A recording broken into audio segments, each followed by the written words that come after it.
बेटा अनुज अपनी पसंद की सुप्रिया नाम की एक काली लड़की से शादी कर उसे घर में ले आता है, जिसे देखकर सुभद्रा आपत्ति जताती है।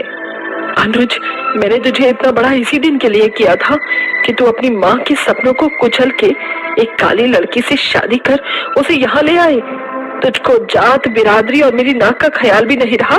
पूरी धरती पर तुझे ये कलूटन ही मिली थी। माँ, अब सुप्रिया मेरी पत्नी बन गई है और मैं उसे बहुत प्यार करता हूँ।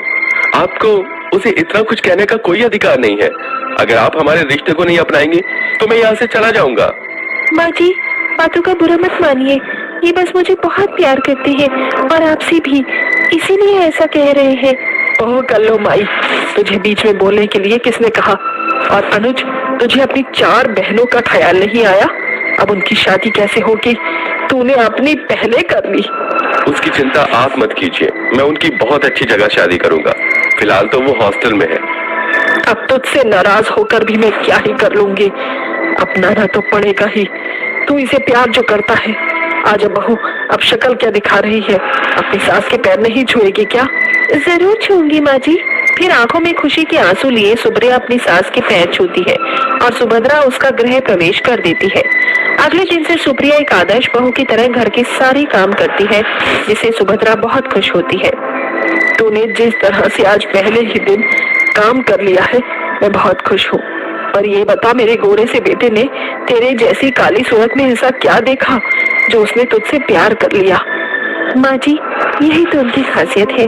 उन्होंने मेरी बाहर की रंगत को न देखकर मेरे अंदर के दिल को पहचाना है। हाँ चल, ठीक है। अब मेरे लिए कुछ बढ़िया सा चटपटा नाश्ता बना दे। सुबह तेरे हाथ का मीठा हलवा खाया था ना, इसीलिए मन मीठा मीठा हो रहा है। आप 15 मिनट रुकिए, मैं आपको पुदीने की चटनी से प्याज आलू की भजिया बनाकर खिलाती हूँ। फिर सुप्रिया अपनी सास को भजिए बनाकर खिलाती है, जिससे उसे बहुत खुशी होती है। दिन गुजरते हैं और चारों गोरी बहनें दरवाजे पर सूटकेस और हाथों में गिफ्ट लेकर खुशी से कहती हैं, मुझसे तो अब सब्र ही नहीं हो रहा भाभी से मिलने के लिए। मेरे हाथों में गिफ्ट है। साक्षी, जरा दरवाजे की बेल बजा। अरे मेरे हाथ में भी, इनफैक्ट हम चारों इतनी प्यारी भाभी के लिए गिफ्ट लेकर आए हैं। 1 मिनट, मैं सामान नीचे रखती हूँ, सबको सरप्राइज देंगे हम। साक्षी गिफ्ट जमीन पर रखकर डोर बेल बजाती है तो सुप्रिया दरवाजा खोलती है। अरे आप कौन? मैं माँ जी को बुलाती हूँ। माँ जी, देखिए कौन आया है। अरे लगता है माँ ने मेड भी रख ली है, कितनी काली सी है। सुनो, माँ और मेरी भाभी को बुलाओ ना। तभी सुप्रिया के कहने पर सुभद्रा बाहर आती है और अपनी चारों बेटियों को देखकर खुश हो जाती है। अरे तुम चारों अचानक कैसे आई? मैं तो बहुत खुश हो गई। अपनी भाभी से मिलो, ये है तुम्हारी भाभी सुप्रिया। ये सुनकर चारों गोरी ननन के आंखों के रस्ते, मेरी इस रील पर 1 मिलियन व्यूज है आपकी। ये सुनकर चारों गोरी ननन के हाथों से गिफ्ट छूट जाता है। क्या माँ, ये क्या बोल रही हो? ये नौकरानी जैसी काली सी लड़की भला हमारे भाई की पसंद और हमारी भाभी कैसे हो सकती है? छी, लगता है इन्हें किसी ने ज्यादा देर काले से तवे पर रख दिया हो, इसीलिए जलकर काली हो गई है। हाँ माँ, ये सब क्या है? हम तो अपनी भाभी से मिलने के लिए इतने खुश थे कि इतने सारे तोहफे लाए थे, और भैया ने लव मैरिज भी की है, तो ऐसी काली कलोटी बैंगन जैसी लड़की से। जुबान संभालो तुम चारों, ये तुम्हारी भाभी है। काय की भाभी? ये तो हमारे साथ खड़े होने के लायक भी नहीं है। कहाँ हम गोरी चिट्टी और कहाँ ये काली कोयला। हम क्या हॉस्टल से भागे भागे इस काली भाभी से मिलने आए थे? तबा सारा मूड खराब कर दिया।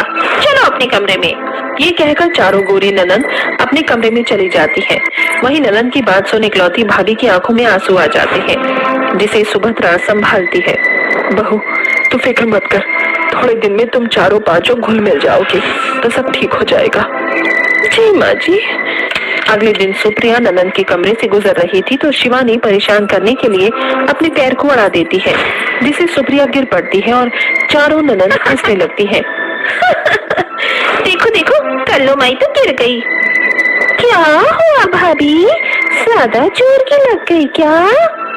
अच्छा हुआ, ऐसी काली भाभी के साथ ऐसा ही होना चाहिए। खैर, जल्दी से उठिए और आप हमारे लिए पास्ता बनाकर लाइए। हाँ, और साथ में ऑरेंज जूस भी। ठीक है दीदी। कुछ देर बाद सुप्रिया चारों ननन के लिए पास्ता और जूस लेकर आती है तो उन्हें मेकअप करता हुआ कहती है, दीदी ये आप कौन सी क्रीम लगा रही हो? इसे लगाने से मैं भी अच्छी दिखूंगी ना? आप मुझे भी मेकअप करना सिखाओगे ताकि मैं अच्छी लगूं? क्या मेकअप?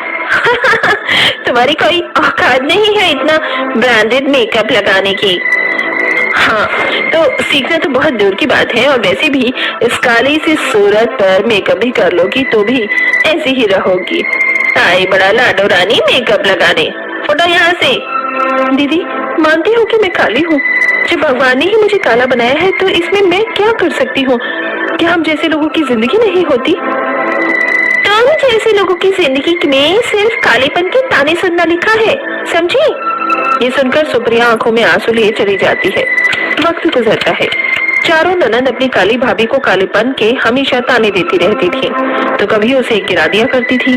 फिर भी सुप्रिया घर में शांति बनाए रखने के लिए किसी से कुछ नहीं कहती थी। 1 साल में वो एक प्यारी से सांवली बेटे को जन्म देती है। सास पूजा करने मंदिर गई थी।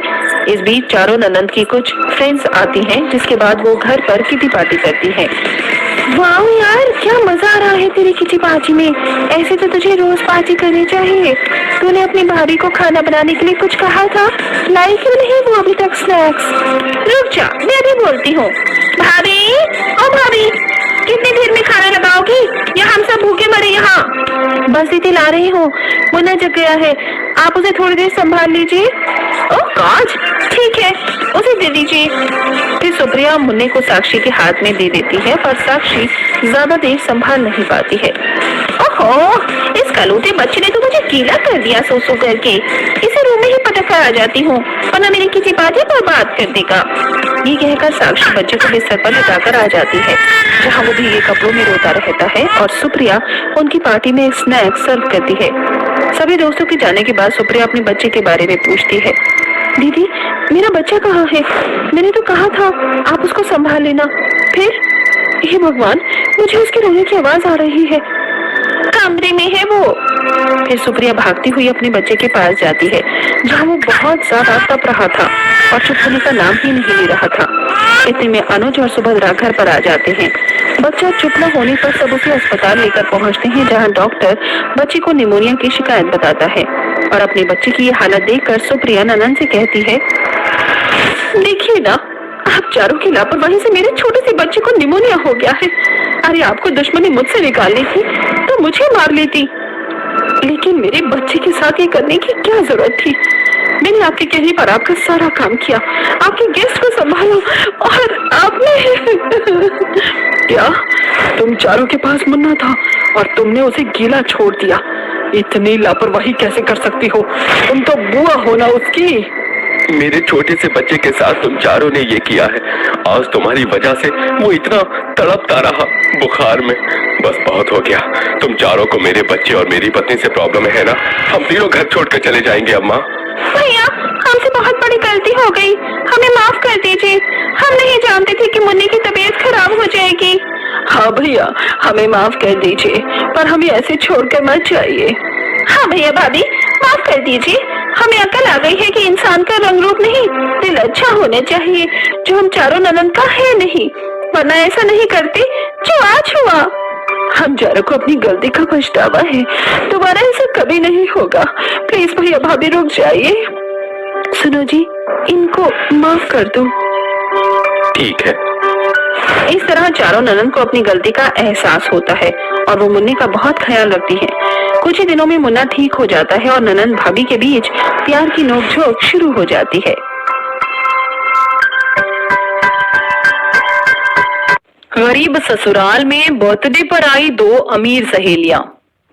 Happy birthday to you, happy birthday to you, happy birthday to you. Thank you so much Mona और रिया, तुमने मेरा बर्थडे इतना स्पेशल जो बनाया, मैंने एक्सपेक्ट भी नहीं किया था कि मेरा बर्थडे इतना स्पेशल बनेगा। बस बस बस, ये थैंक यू वाली फॉर्मेलिटी किसी और को दिखाइयो। चल अब जल्दी से केक कट कर, कब से वेट कर रहे हैं तेरे केक कट होने का। बस यार 2 मिनट।